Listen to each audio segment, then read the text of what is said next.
Это исторический снимок. Братья Киево-Печерской лавры решила сделать его в честь 30-летия возобновления монашеской жизни в обители. Летом 1988 года, после долгих лет молитвенного молчания, в лавру вернулись иноки. Здесь и те, кто 3 десятилетия назад пришел в главную святыню Руси, и те, кто совсем недавно принял постриг. Все они восприемники тысячелетней монашеской традиции, те, кто отрекся от мира для того, чтобы ежеминутно о нем молиться.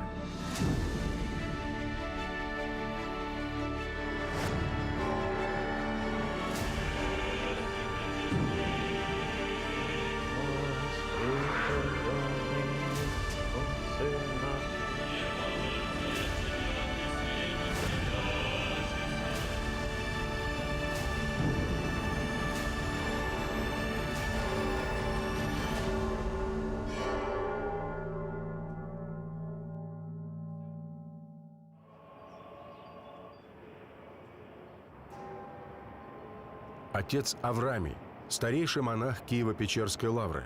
Ему 92 года. Он уже много лет ведет затворническую жизнь. Сегодня старец вышел из кельи, чтобы сфотографироваться с братьей. Благословение.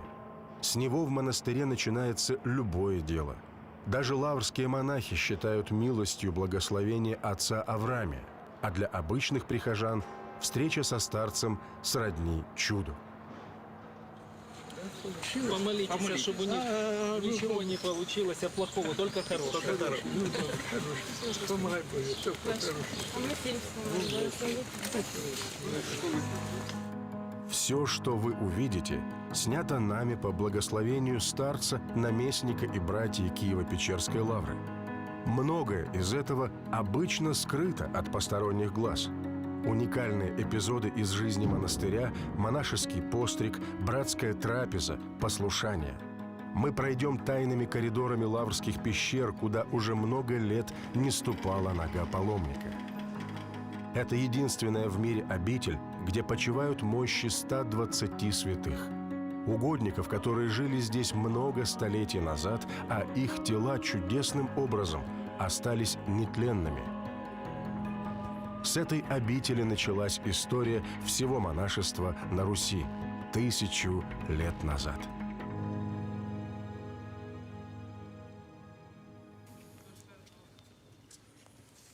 Архимандрит Поликарп знает в лавре каждый кирпичик и каждую тропинку. Он пришел в монастырь 30 лет назад, когда после долгих лет запустения власть разрешила открыть Киево-Печерскую лавру. Це був 1988 рік, 16 червня. Ці дні проводилось святкування тисячоліття хрещення Русі в Києві. Ось на цьому місці стояв престол, архієреї стояли. Була відслужена літургія. Шел 1988 год. Было принято историческое решение праздновать на государственном уровне юбилейную дату – тысячелетие крещения Руси. Власти ослабили давление на церковь. Произошел ряд встреч государственных деятелей с церковными иерархами. Киев шумел о том, что вскоре разрешат открыть Киево-Печерскую лавру. Это празднование было, знаете, подобно тому, как вот человека, который много лет находился в тюрьме, в оковах, кандалах, его расковали, развязали и пустили на свободу. Это была такая большая духовная радость, подъем у нашего народа, когда как-то с нами начали считаться, вернули нам многие святыни, из которых самое главное – это святыня, это Киево-Печерская лавра. Вот, это была неописуемая радость. 30 лет назад здесь было 150 всевозможных предприятий. В 34-м корпусе располагались итальянское посольство и офис табачной компании. В храме всех скорбящих радость работала ювелирная мастерская. В Анно-Зачатьевской церкви – кинотеатр. Главная святыня, Успенский собор, в руинах. Он был взорван во время войны. На крыше трапезного храма кустарники и деревья.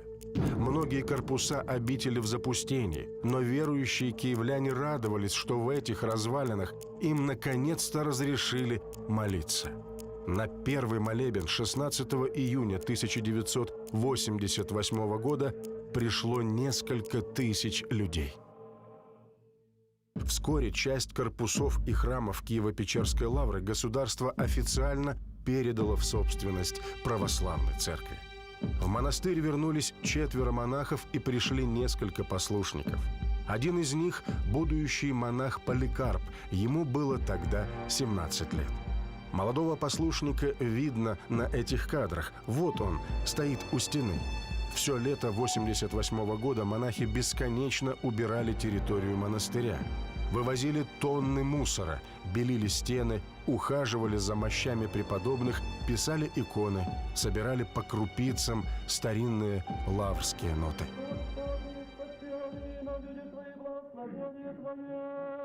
Тут якраз можна відчути той контраст, який зараз у монастирі, і те, на що ми прийшли. Є фотографії, 49-й корпус, що тільки голі стіни, без вікон, без дверей, і всередині дерева ростуть. В августе 1988 года здесь, в монастыре, произошло событие, которое взбудоражило многих ученых. В дальних пещерах замироточили святые главы. Предположительно, одна из них принадлежит Клименту Римскому, который принял мученическую смерть в Херсонесе во II веке.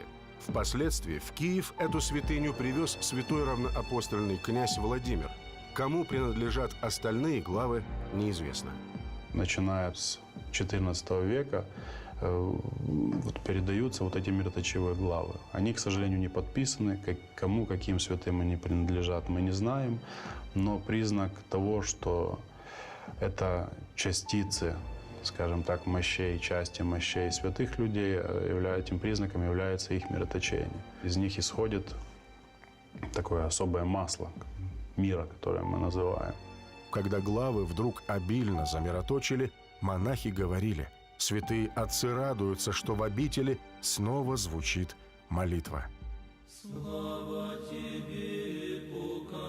20 век – эпоха самых суровых испытаний, выпавших на долю древней обители. На заре столетия Киев называли городом воинов и монахов. В Киево-Печерской лавре живут 5 сотен иноков, столько же послушников и еще 1000 рабочих. «Великая церковь» – так художник Василий Верещагин назвал это полотно. Перед Успенским собором паломники падают на колени. В лавру в праздники сходится столько народу, что верующим приходится располагаться на площади перед храмом. Пройдет немногим более 10 лет, и перед Великой Церковью будут разворачиваться совсем иные события. Вместе со страной обитель переживет войны, революции, разрушения. В Киево-Печерской лавре впервые за долгое время снова появятся мученики за Христа. Есть 2 вещи. Бог дает это, потому что Он хочет это, или попускает нам, потому что мы это заслужили. И то, что случилось с лаврой и вообще с христианством в начале 20-го столетия, это было попущение Божье, за наши грехи.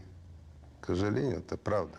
Хотя люди себя оправдывают, делают себя великими мучениками, но мы заслужили то, что нам Господь дал перетерпеть. А лавра святыня, когда Бог дает испытание человеку или наказывает человека, то Он не щадит и святыни. Так, святыня для человека. Но это все, конечно, все это мы заслужили по своим грехам. Начало февраля 1918 года. В Киеве безвластие и революционный хаос. Грабежи, насилие, убийства. Над православной церковью нависла угроза раскола. Ему всеми силами противостоит митрополит Киевский и Галицкий Владимир. Он непрестанно молится в Успенском соборе. Да, человек, так устроен, что он может иногда умом не осознавать каких-то явлений, а душой чувствовать то, что должно совершиться. Я-то просто только полагаю, что он, наверное, тоже сдавал экзамен на верность Богу. И он его сдал успешно, и он принял для себя решение, что лучше с Богом пострадать, чем без Бога получить свободу. Вечером 7 февраля в покое митрополита Киевского и Галицкого Владимира Богоявленского зашли 5 человек в военной форме. Они вывели владыку на площадь перед Успенским собором и повели через Всехсвятские ворота в сторону вот этих крепостных валов. Утром его тело нашли верующие, которые шли в лавру на богослужение. Митрополита похоронили в Крестовоздвиженском храме. А через много десятилетий, в 1992 году, в лавре обрели нетленные мощи одного из первых мучеников, пострадавших за Христа в богоборческом 20 веке. Тут, известно, недалеко от лавры, напротив лавры горка, они вывели его на горку и начали готовить к расстрелу. Он помолился, он благословил их, и они в него выстрелили. И эта рука, которая благословила убийц, она осталась совершенно нетленной. Мощи митрополита Владимира Богоявленского обрели в ночь с 26 на 27 июня 1992 года. С тех пор они покоятся в дальних пещерах. Лаврские монахи часто молятся святому о сохранении единства церкви. Мы рады, что Бог явил такого святого, который нам показывает путь, куда мы должны идти в это сложное время, запутанное время. Святитель пострадал за то, что он был сыном церкви. И он, те времена тоже были такие. Там один хотел автокефалии, другой автономии. Всех что-то хотели. А он сохранял церковь в каноническом поле. Потому что для церкви не важно, какой она там имеет статус свободы. Для нее важно, чтобы она была в каноническом поле, чтобы она была в поле Христа. И он сохранил церковь в христовом пространстве. Из-за этого он пострадал. И это для нас было еще одно подтверждение, что мы правильный путь выбрали, правильным путем пошли. В том же феврале 1918 года церковь отделяют от государства. Религиозные организации лишают собственности. Началось изъятие церковных ценностей. В 1926-м в Лавре стали создавать музейный городок. В 1931 году монахов окончательно изгнали из Лавры. Некоторых расстреляли. Уникальную коллекцию икон, книг и облачения передали в Государственный банк. Все было вывезено. Иконостас Христовоздвиженского храма и Рождества Божьей Матери, несколько чаш, находятся в Англии. Некоторые иконы старинные я увидел в Иерусалиме. И мы их выкупили благодаря добрым людям. В 30-х годах в Лавре был создан музей антирелигиозной пропаганды. Повсюду развешивают атеистические плакаты. Мощи святых разоблачают и в неприглядном виде показывают посетителям во время экскурсий в храме всех преподобных Печерских. Святые угодники Божии, они остались святыми, и они не покинули Лавру, хотя нас, людей, выкинули из Лавры, а преподобные не дали себя выкинуть из Лавры. И был парадокс как-то совместить и понять, как атеистическое государство держит у себя мощи святых угодников Божьих, которые явно обличают их в их неправоте. И они сдержали эти мощи и терпели все это, и даже водили экскурсии, показывали. Но люди слушали, каждый по-своему все это понимал, рассуждал об этом. И святые не оставили это место. В сентябре 1941 года в Киев входят немецкие оккупанты. Нацисты грабят Киево-Печерскую лавру. Под руководством рейхкомиссара Эриха Коха из монастыря вывозят серебряный престол, царские врата, ризы, снятые с икон, серебряные гробницы и Евангелия в драгоценных окладах. Навсегда теряется след иконы Успения Богоматери, которую в XI веке привезли с собой греческие мастера, строившие Успенский собор. А 3 ноября Киев сотрясается от ужасного взрыва. Успенский собор взлетел на воздух.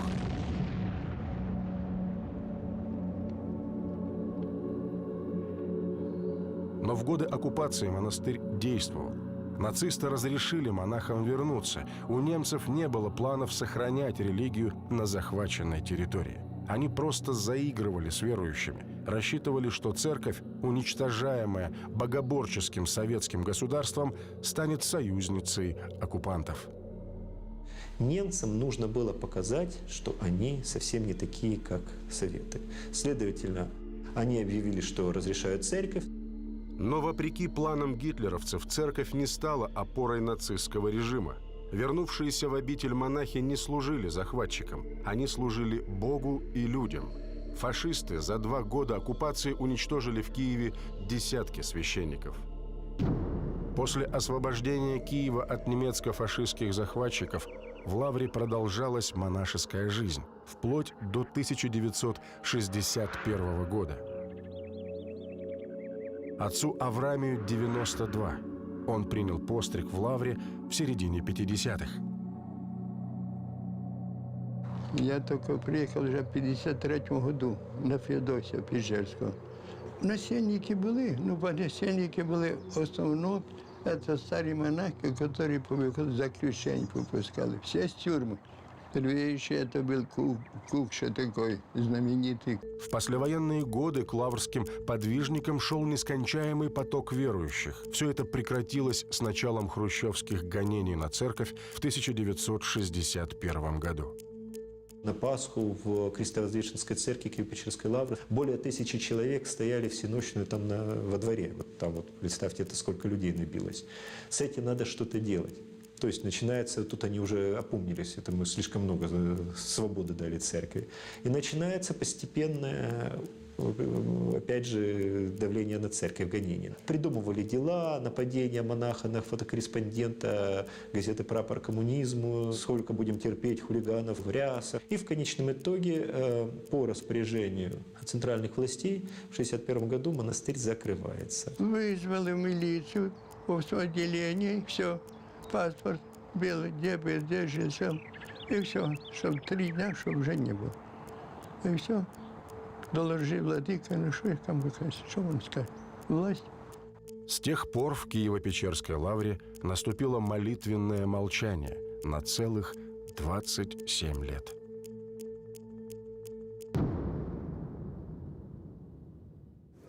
В середине XI столетия в Киев со Святой горы Афон возвратился человек, которому Бог даровал участь стать основателем всего русского монашества. Преподобный Антоний нашел уединение на Печерских холмах. Много столетий назад тут были охотничьи угодья киевских князей. Молва об отшельнике быстро разлетелась по Киеву. К преподобному Антонию стали приходить люди, одни за благословением и молитвой, другие, чтобы стать монахами. Уже через несколько лет в пещерах жили 12 подвижников. Среди них и преподобный Феодосий, которого впоследствии братья выбрало своим игуменом. Так в XI веке родилась первая монашеская обитель на Руси – Киево-Печерская лавра. Святой преподобный Антоний, а потом и Феодосий – это те, кто основал и развил монашескую жизнь в лавре. Они перенесли на Русь традиции афонского монашества. Трудно даже себе представить, как бы развивалась вообще монашеская жизнь на Руси, если бы не этот подвиг 2 святых угодников. Но вместе с этими традициями афонскими, литургическими традициями, культурными традициями, когда я говорю о культурных, я имею в виду внешнее проявление религиозности, облачение, строй богослужения и так далее. Вот вместе со всеми этими как бы внешними формами, заимствованными на Афоне, они перенесли дух Афона. Я бы сказал так, систему монашеских ценностей. Они сформировали философию общежительного бытия русских монахов на основе опыта Святой горы Афон. И все то, что потом произошло в истории развития монашеской жизни на Руси, это связано как раз с бытием Киево-Печерской лавры.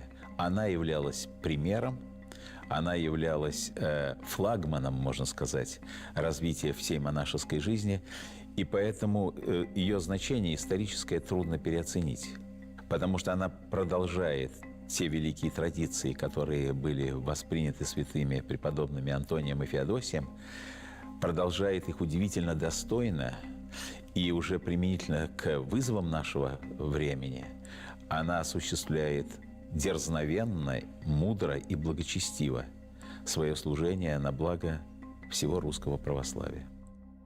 Место, где поселился преподобный Антоний, теперь называется Дальними пещерами.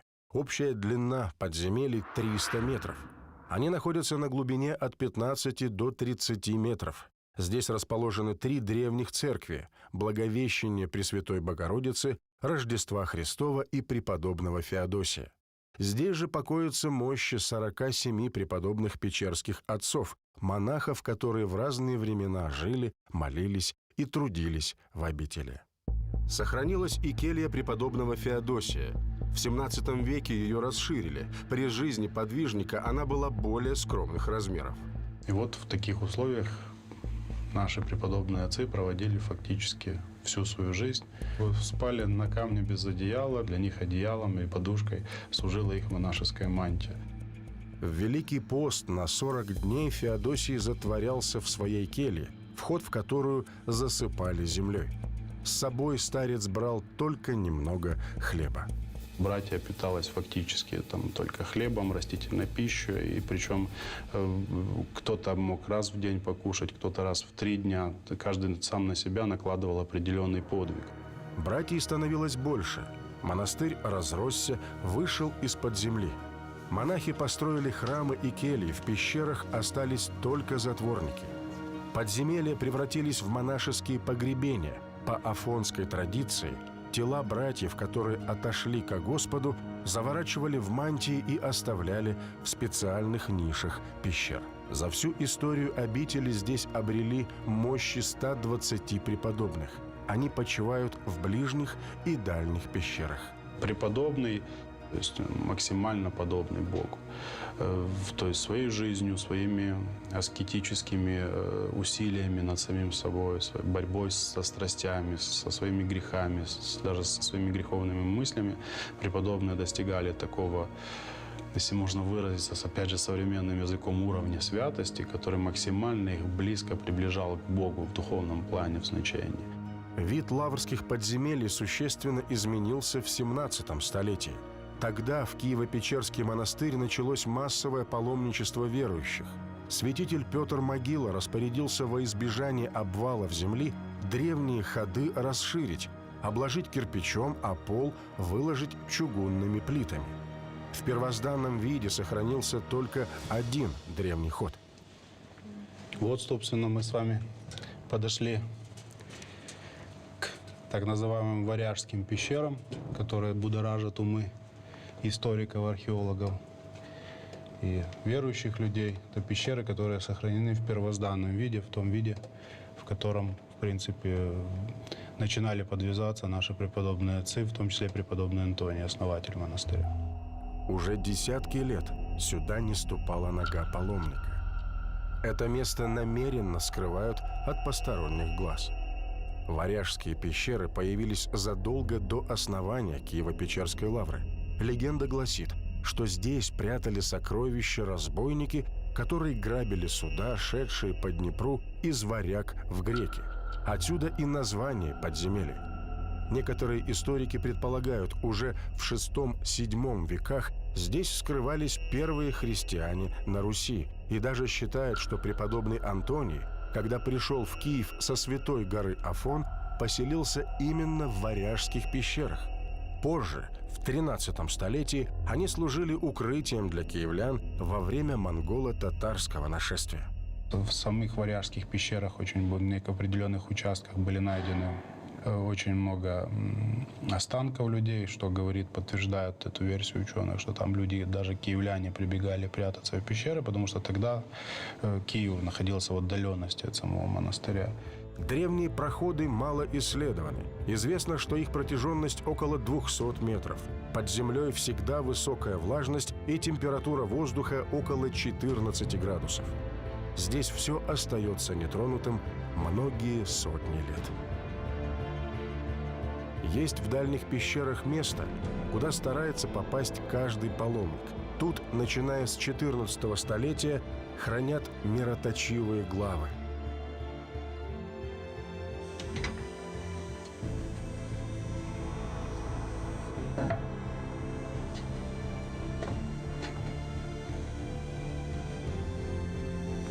Я ее не буду вам доставать из ковчежка, вы можете посмотреть так, просто мы стараемся поменьше их тревожить. Потому что мы заметили, что чем меньше мы мешаем преподобным, тем интенсивнее идет и само мироточение. К сожалению, камера вам не передаст такое благоухание определенное, которое они источают. В 1988 году в Киево-Печерской лавре начала работу комплексная медицинская комиссия по изучению нетленных мощей и святых глав. Ученые пытались опровергнуть чудо и доказать, что мира, источаемая главами, имеет природное или химическое происхождение. Попросту, что монахи доливают в сосуды с главами какое-то масло. Результаты исследований 1988 года мы нашли в архивних фондах Києво-Печерського заповідника. І ці дослідження показали, що це білок, і цей білок притаманний лише живому організму. Ученые так и не ответили на вопрос, каким образом появляется мира. Богородице, Дева, радуйся, благодатная Мария, Если бы люди знали, что ждет истинного монаха, то все бы бежали в монастырь. Но если бы люди знали, какие скорби и искушения, и какая брань духовная ждет монаха, то никто бы в монастырь бы не шел. За 30 лет после возобновления монашеской жизни в лавре здесь приняли постриг 400 иноков. Сейчас вы увидите уникальный кадр – монашеский постриг. Так человек уходит из мира. Ближние пещеры. Здесь непонятно, какое сейчас время суток и какая пора года. Лаврские монахи спустились к мощам преподобных и ждут прихода наместника монастыря. На раке со святыми мощами лежат новые монашеские облачения. Послушники получают последние наставления и в белых рубашках становятся на колени перед иконой преподобного Антония. Там мы сняли все свои одежды, переоделись перед этим великим таинством и молились преподобному Антонию Великому, всем преподобным отцам Печерским о том, чтобы они нас укрепили на этом пути монашества. В алтарь зашел наместник Киево-Печерской лавры. В пещерах погасили свет. Горят только свечи и лампады. Царю небесный, утешитель души истины. Таинство началось. От кельи основателя монастыря преподобного Антония трое послушников на локтях поползли в сторону алтаря. В полумраке пещер едва уловимы силуэты в белых одеждах. Я дошел к той жизненной точке, когда я понял окончательно, что я стану на путь монашества. То есть во мне созрело вот это мысли, вот это желание посвятить себя без остатка на служение Богу. Наместник напоминает, невидимо для человеческих глаз сам Христос с Божьей Матерью и ангелами слушают обещания тех, кто постригается. Будущие иноки дают монашеские обеты. Один из главных обетов – навсегда оставить свои желания и с любовью исполнять послушания, которые дают наместник и братья. Также монахи навсегда отрекаются от семейной жизни. Прибудете ли в монастыре 7, или в нем же вам от святого послушания повелено будет, и в постничестве даже до последнего вашего издыхания. Ей-богу, содействующий владыка святый. Сложно поверить, что постриг этих иноков происходит в том же месте, где зародилось монашество на Руси. Здесь, в холодных и темных пещерах почти 1000 лет назад, впервые на пол упали состриженные волосы тех, кто отрекся от мира. Отцем всем, Господи, помилуй. Господи, помилуй, Господи, помилуй.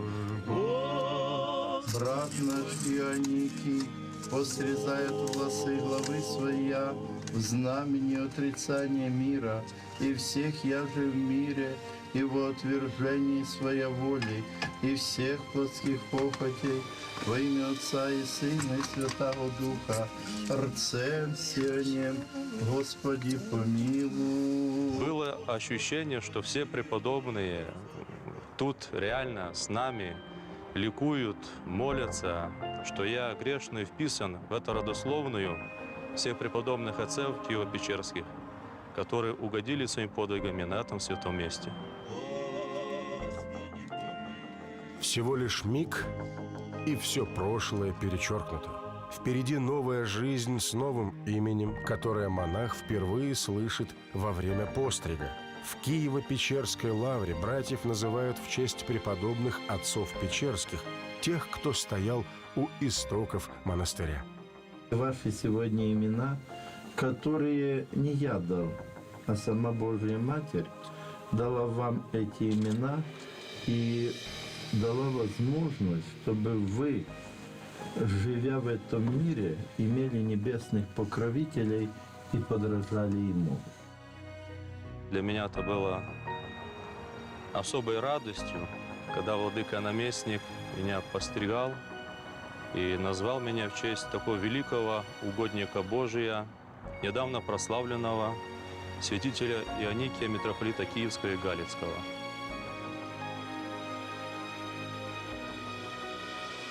Монахи поднимаются из пещер и выходят в снежный мартовский вечер. Теперь с ними еще 3 братьев.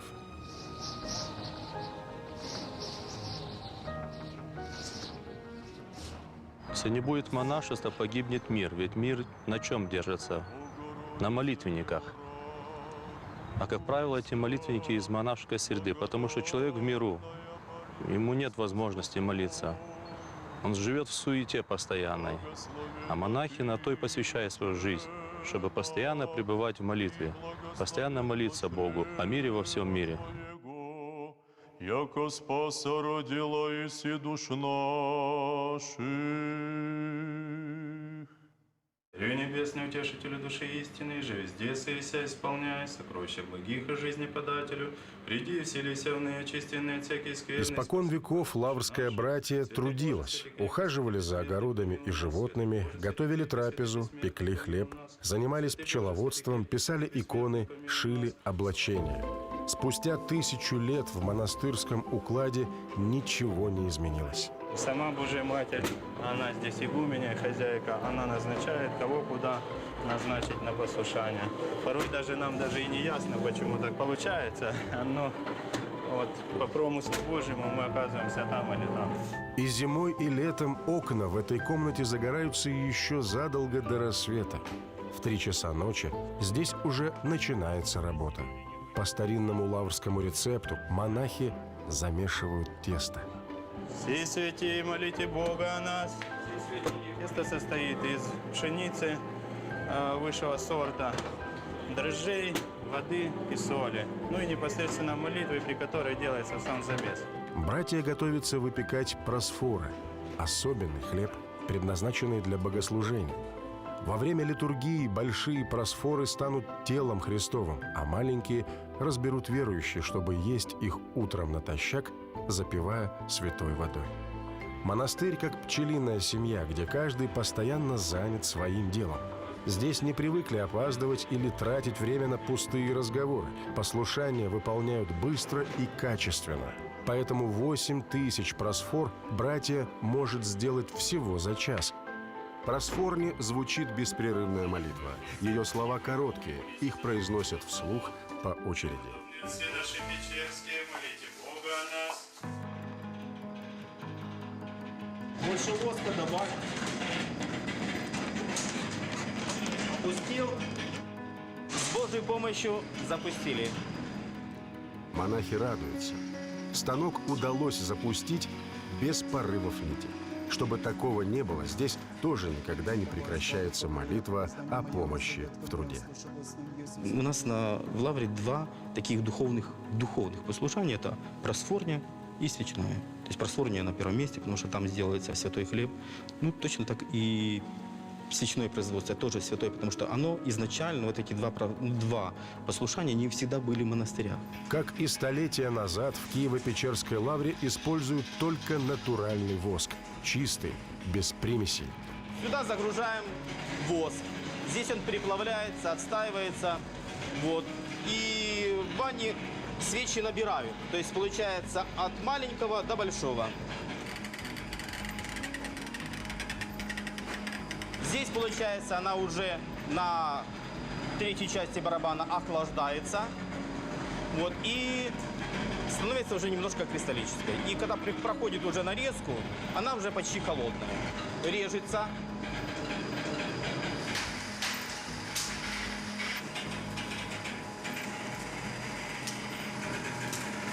И получается вот уже у нас вот такая пачка свечей.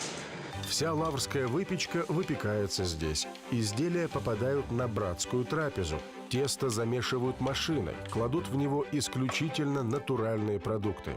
Лаврская выпечка всегда постная. В тесте нет ни молока, ни яиц. Рецепт закваски старинный. Его нашли в кулинарных книгах монастыря. Закваска – это вообще бездрожжевой ингредиент. Это просто вода и мука, и все, и больше ничего не добавляется. Вот он воздушный, я вам даже могу продемонстрировать. Всегда проверяется изделие. Вот так вот, видите, вот. Главный человек в лаврской пекарне – отец Памва. Он здесь отвечает за все – и за качество продуктов, и за чистоту, и за обучение послушников. И каждый день вместе с послушниками засучивает рукава. У нас нету специалистов с какими-то там разрядами образования. У нас приходят простые люди, которые учатся здесь на месте. Ну вот уже первые изделия готовы. Мы видели с вами вот, пирожочки, мягенькие. Вот. Вот, смотрите, пышные, красивые, на меня похожие. С маком, абрикосовым вареньем, с вишней, клубникой, с картошкой и капустой. Я раньше думал, это было Божье наказание мне всегда. Вот, я тесто не любил, это очень страшно для меня было. И Господь так смирил меня, поставили на просфорнию. Для меня это что-то было вот такое, знаете, вот. А потом вот по молитвам, наверное, преподобных Печерских, и Божья Матерь меня услышала. Вот, мы полюбили друг друга, тесто меня, я тесто, и мы с ним играем и разговариваем на равных. Вот. И закваску, особенно когда беседуешь, она пенится, так сразу начинает, вот как бы отвечая. Маленькие просфорки уже отправились в печь. Теперь очередь больших. Большая просфора лаврская, на которой будет служиться блаженнейший Ануфрий, будет служить с паствой для совершения литургии. Вот. И эта просфора будет идти на агнец, на причастие, который причащает потом и само духовенство, и людей. Сверху на просфору ставят печать. Вот это Христова. На ней изображены ангелы и надпись «Иисус Христос Ника», то есть победитель, символ того, что Спаситель на кресте победил смерть.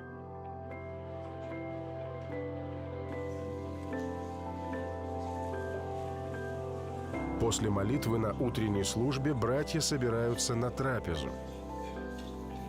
Едят в монастыре только 2 раза в день, в 12 часов дня и 8 часов вечера.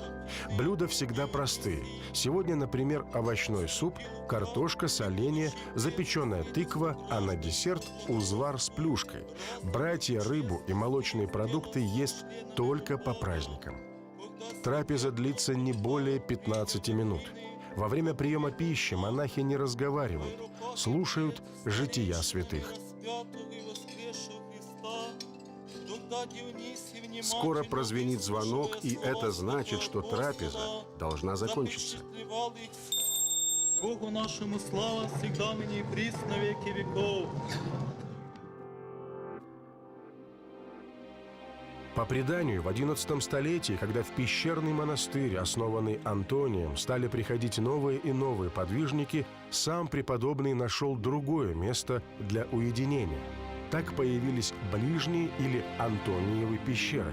В них до сегодняшнего дня где-то скрыты мощи преподобного Антония. Подход к ним закрыт.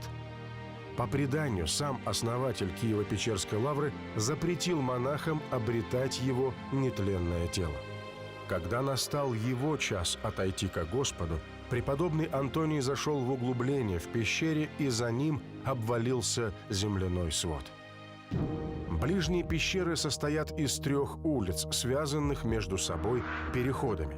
Главная из них – Печерская, к которой примыкает церковь Введения во храм Пресвятой Богородицы. Общая длина коридоров составляет почти 400 метров, ширина – 1,5, а высота – 2,5 метра. В подземельях покоятся мощи 73 святых. Один из них – Нестор, благодаря которому мы знаем историю Киевской Руси. «Се повесть временных лет, откуда есть пошла русская земля». Эти слова летописец написал в темных подземельях лавры. Монах посвятил этой летописи всю жизнь, описав в подробностях и крещение княгини Ольги в Константинополе, и судьбоносный выбор князя Владимира, крестившего Русь. Господь избрал как орудие своего промысла преподобного Нестора, который собрал те предания, которые бытовали тогда в Киеве, на Руси, о первых князьях русских. Оставив потомкам бесценные рассказы о жизни киевского государства, о своей жизни преподобный Нестор не написал ни слова. Из скудных сведений известно только, что почил он в 1114 году, дожив до глубокой старости. Лаврские предания подтвердили ученые. В 80-х годах в составе комплексной медицинской комиссии здесь работал московский эксперт-криминалист Сергей Никитин. Ему доверили уникальную работу – воссоздать лики первых подвижников монастыря, преподобных Нестора Летописца, Агапита Врача Безмездного, Ильи Муромца. В отношении останков Нестора Летописца нужно сказать, что они представляли из себя неполный скелет. Слава Богу, сохранился череп с нижней челюстью. Работа над восстановлением внешнего облика, она начинается с чисто антропологических исследований. По черепу Нестора Летописца можно было увидеть, что это череп мужчины, однозначно. Мужчины невысокого, череп маленький. Возраст гораздо старше лет 80.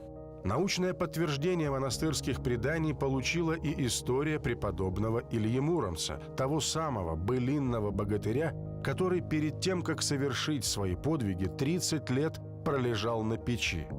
Из жития святого мы знаем, что в старости он принял монашеский постриг в Киево-Печерской лавре. И когда на монастырь Печерский напали половцы, он защищал монастырь от неприятеля. И был смертельно ранен в грудь. И он был погребен здесь, в пещерах. Вот как выглядел преподобный Илья из Мурома при жизни. И вот он сидит без всяких лад, шлемов, мечей, на палочку такую мощную оперся, ну и вспоминает былые сражения, битвы. И вот что самое интересное, у него очень толстые кости черепа. То есть вот можете посмотреть, вот эта вот толщина лобной кости, то есть вот эта толщина затылочной кости. То есть это существенно превышает толщину, ну, нормальную толщину вот этих костей у среднего человека. Исследования полностью подтвердили былинные рассказы о силе и необычайно мощном телосложении богатыря. Еще один лаврский святой – преподобный Агапит. Он пришел в лавру во времена Антония, исцелял людей силой молитвы, но держал это в секрете. Молитвы преподобный втайне читал над травами, которые потом передавал больным. Он даже князя Владимира Мономаха исцелил. Этим князь, конечно, просил ее, чтобы он посетил его. Но он, чтобы не нарушить монашеского обета, не пошел. Прямо сказано в житии. Сказал, если к князю пойду, то мне, значит, ко всем надо идти. А он, значит, дал обет не покидать территорию монастыря. Людей врачевал, а сам страдал от недугов. Из преданий известно, что 3 месяца перед смертью целитель Агапит провел в болезни. Сергею Никитину даже удалось выяснить, от какого именно недуга страдал преподобный. Вот при исследовании его черепа в канале левой внутренней сонной артерии я нашел зафиксировавшуюся, не выпавшую, частицу. И когда я вот эту частицу отдал на гистологическое исследование уже в Москве, оказалось, что это атеросклеротическая бляшка. То есть у него были проблемы с сосудами. И потом у него еще было сращение позвонков. Это тоже патология, это тоже заболевание, понимаете, и которое заметно окружающим. И могло быть зафиксировано в всех источниках, что он страдал недугами. Восстановление внешности целителя Агапита заняло 9 месяцев. В целом, в ходе комплексного исследования советские ученые ставили задачу доказать, что мощи преподобных подвергались искусственной мумификации, такой же, как и египетские мумии. Установлено, что ткани мумифицированных останков Агапита врача не содержат дубильное вещество танін, фруктозу як компонент меда і масляну кислоту. Тобто висновки цієї комісії підтверджують, що це була природня муміфікація, яку ми наразі пояснити не можемо. Монахи Киево-Печерской лавры не любят говорить об исследованиях ученых. Они просто знают. Если нужна помощь в умственных трудах, то надо просить помощи у преподобного Нестора. Если обитель оказалась в опасности, можно обратиться к преподобному Илье Муромцу. Если же вдруг настигла болезнь, поможет безмездный врач Агапит.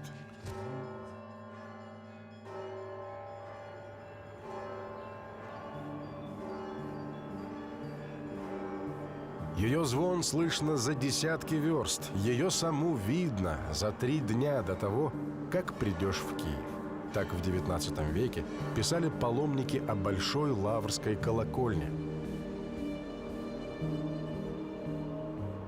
В свое время звонница стала самым высоким зданием в Европе – 96 метров 52 сантиметра.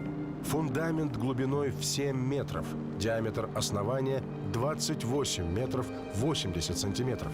Толщина стен первого яруса – 8 метров. На строительство пошло 5 миллионов кирпичей и 20 тысяч тонн извести.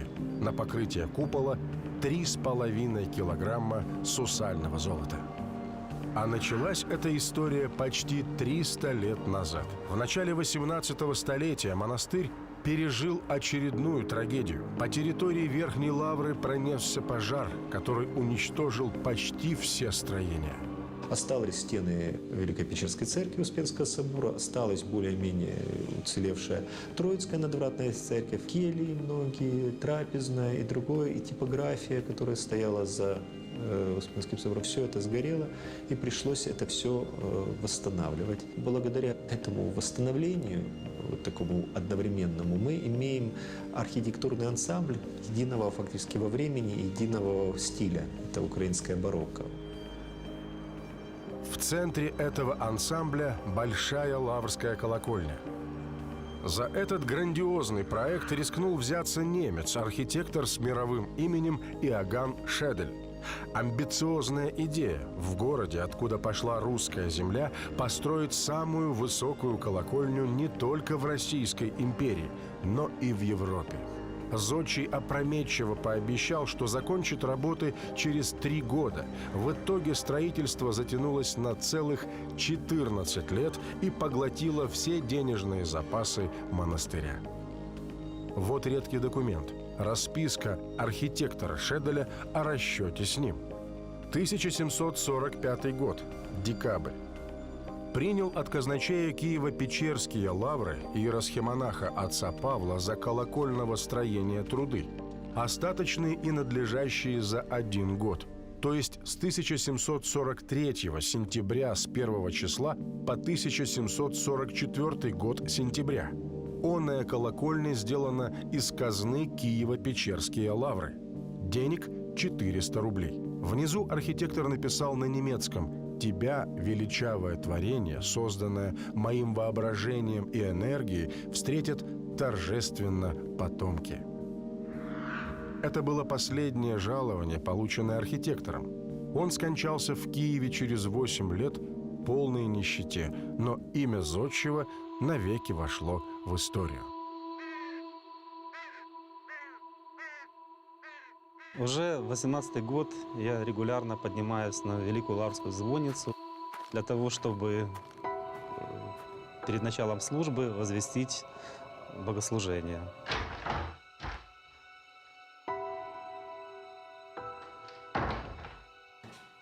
Ровно 374 ступени. Подниматься на самый верх тяжело. Летом невыносимо жарко, а зимой холодно. Но после такого подъема получаешь настоящую награду. Вид, от которого захватывает дух, и колокольный звон, исцеляющий душевную боль.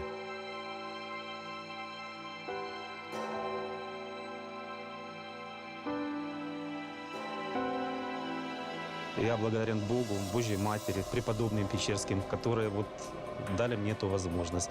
Потому что нас очень часто спрашивают, людей, что такое счастье. У всех оно разное. Но это действительно счастье.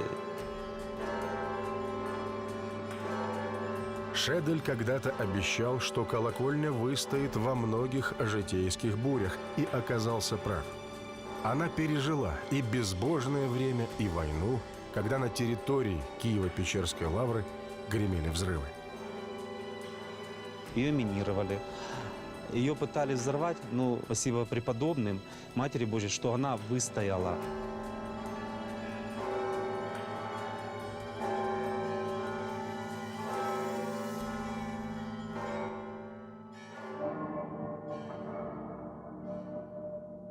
«3 ноября 1941 года, 11:30 по киевскому времени. Немецкая кинохроника фиксирует приезд в Киев Йозефа Тиса, президента Словацкой Республики, союзницы Германии. Он вместе с группой нацистских генералов осматривает достопримечательности Киево-Печерской лавры. В 12:30 делегация покидает территорию монастыря. В 14:30 звучит взрыв. Весь город содрогается. Этот момент зафиксировали немецкие фотографы. Когда дым рассеялся, все увидели, что Успенский собор превратился в руины. На Нюрнбергском процессе в произошедшем обвинили немецких оккупантов, объясняя это тем, что немцы таким образом скрывали следы разграбления собора. Эту версию подтвердил министр вооружений гитлеровской Германии Альберт Шпеер. В своей книге «Внутри Третьего рейха» он сообщает, что Успенский собор был взорван по приказу рейхкомиссара Украины Эриха Коха. Впрочем, современные историки предполагают, что взрывчатку заложили еще раньше сотрудники НКВД, а позже немцы не смогли или не захотели разминировать собор и решили взорвать храм. Мы находимся в небольшом храме, храм Иоанна Предтечи. Взрыв, который произошел в 1941 году, в основном сосредоточен был в подземной части этого небольшого храма. Если посмотреть на последствия взрыва, то эпицентр взрыва однозначно был именно здесь. Взрывчатка была заложена заранее, чтобы взорвать потом. Очевидно, хотели, чтобы это было спрятано. Предел Иоанна Предтечи вместе с центральной частью собора рухнул полностью. Частично уцелел только правый предел храма Иоанна Богослова. О возрождении Успенского собора в высоких кабинетах заговорили в конце 80-х. Дальше разговоров дело не продвигалось около 15 лет. В 1985 году я впервые приехал на каникулы со своим другом отцом Михаилом. Я говорил, я бы хотел увидеть того человека, кто будет созидать эту святую обитель и строить Успенский собор. И ровно через 9 лет Господь судил мне быть наместником этой великой святыни. В 1994 году монахи впервые отслужили литургию прямо на развалинах храма в праздник Успения Пресвятой Богородицы. Большая стая аистов в 9 часов ровно явилась над Киево-Печерской лаврой. И над Успенским собором она делала 8. Ни один пух не упал, ни один кусочек грязи, ничего не упало. И когда только Блаженнейший сказал «святая святым», то есть окончание литургии и переход к причастию, они улетели. И у меня было настолько вдохновение, что все-таки Господь не оставит, если птицы благовествуют радость велю и молятся вместе с нами. Вот та доброта божественная, она дала такое вдохновение, силы, что нужно строить Успенский собор. В тот же день наместник Киево-Печерской лавры владыка Павел получил благословение предстоятеля Украинской православной церкви Блаженнейшего Владимира начать восстановление Великой Церкви. Было написано много писем во всевозможные госучреждения. На энное прошение пришел ответ. 9 декабря 1995 года был издан президентский указ о восстановлении Успенского собора. Перед строителями и реставраторами стоял серьезный вызов до малейшей детали воссоздать взорванный храм, сохранив все уцелевшие части стен. Все кирпичики, оставшиеся на руинах, строители бережно собирали, чтобы потом заложить их в стены нового собора. Среди развалин находили и человеческие останки из древних захоронений. Известно, что храм был усыпальницей для многих знатных родов. По преданию, под ним покоились и мощи преподобного Феодосия. Человеческие останки закладывали в отдельную сторону. Это сидел архимандрит отец Иосиф. Потом все останки захоронили в подвале предела Иоанна Предтечи. 21 ноября 1998 года в фундамент Успенского собора заложили первый кирпич и капсулу с посланием будущим поколениям. Храм построили в невероятно короткие сроки. Всего за 2 года. Воскресный день, народа трапезный, храм битком набит, служит Блаженнейший. Строители работают там или не работают, не знаю.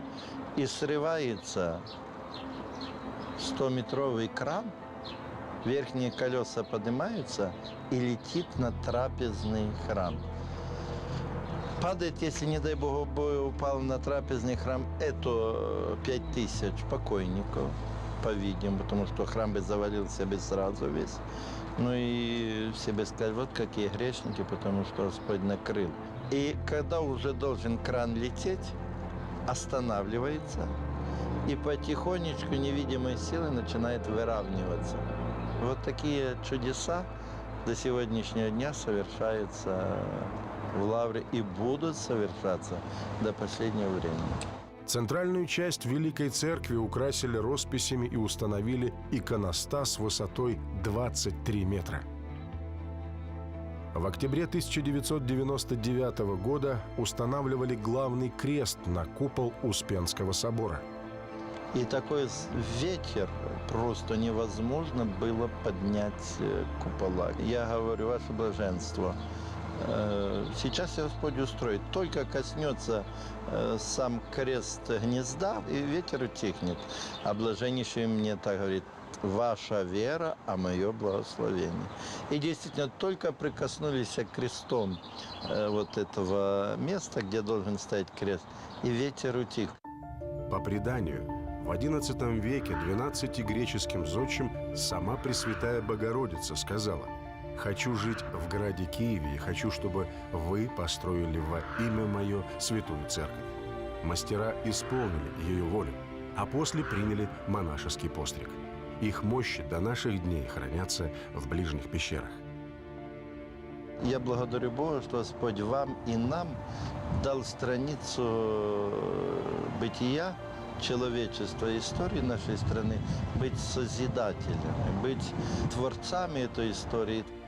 Сначала преподобный Антоний один жил, потом начали собираться лучшие сыны нашего народа, которые хотели людям послужить без остатка своих сил. И так образовалась эта святая обитель, которая сегодня празднует 30-летие своего возрождения опять из пепла, небытия.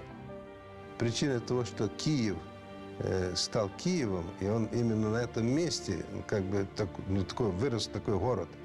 Но причина этому является лавра. Лавра, получая большой дар, это молитва, это духовная поддержка людей, это напоминание тому человеку о том, что мы на земле странники, что наша конечная остановка не здесь на земле, а на небе. Там нас Бог ожидает. Это нам напоминает святая лавра. Богослужения в лавре всегда проходили для меня совершенно особенно. Я, во-первых, чувствовал свою сопричастность к этой великой тысячелетней истории. Я понимал, на каком месте мы совершаем литургию. На том самом, где воссияла вера православная для всей Руси. В Киеве, матери городов русских. В Киево-Печерской лавре на берегу Днепра. Іродіакона, де вони є? Так, отець Феофіл. Давай його туди на ту сторону.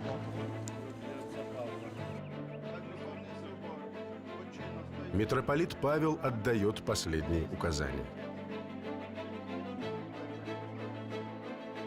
Архимандрит Поликарп помогает фотографу строить братью.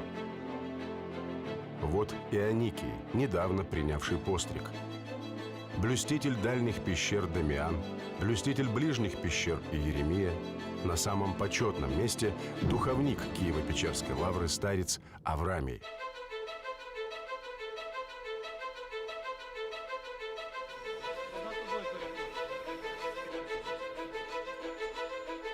Лаврский фотограф и иеромонах Симон выстраивает кадр и спешно занимает свое место. На снимке должны быть все.